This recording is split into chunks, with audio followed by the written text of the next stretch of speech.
Hello, everyone. My name is MD. I'm an asylum seeker and a law student. Today, I just came to briefly discuss with the matter which is ongoing, and it is very important. You may have seen this,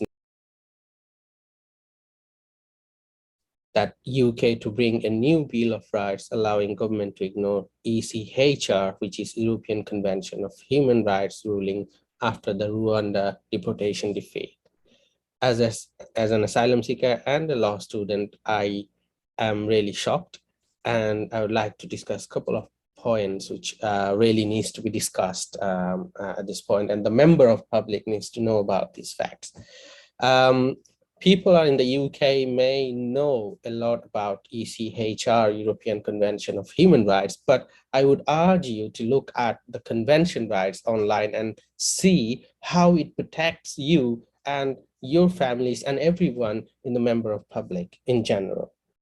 We need to remember that if this is accepted, or if we accept this withdrawing rights from some people, like asylum seekers like me, eventually it ends up with everybody.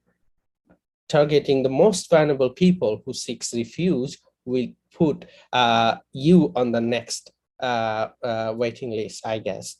My basic rights as an asylum seeker does not outweigh your rights. Your day-to-day life and basic rights are being protected by this human right, whether it's your workplace or anything. This government is destroying the traditional reputation of welcoming refugees by creating two-tier systems for refugees. Why I say that? Because it is different for some people who comes from some certain country, or it's different for some people who is coming by dinghy or lorry.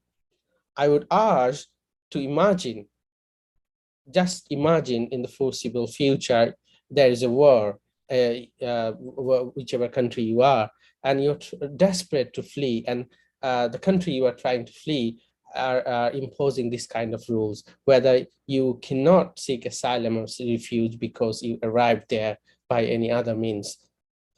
So the ECHR is probably not the last word in the development of legal protection for the rights of UK citizens.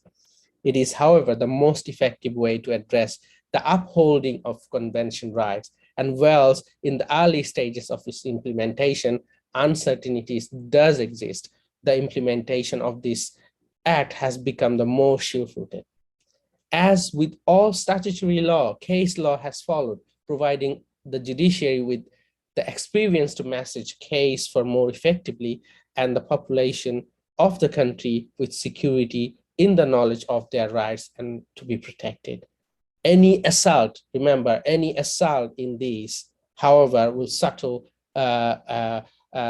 be an assault on the rights of themselves, and the reversal in the development of the rights which was first expressed in the Magna Carta.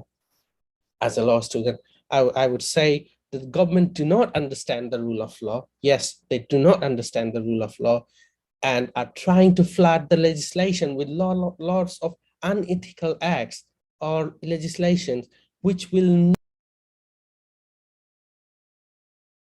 and it will be against the humanity. So I would say that there will be massive impact if we let that happen in our community. Thank you so much for listening.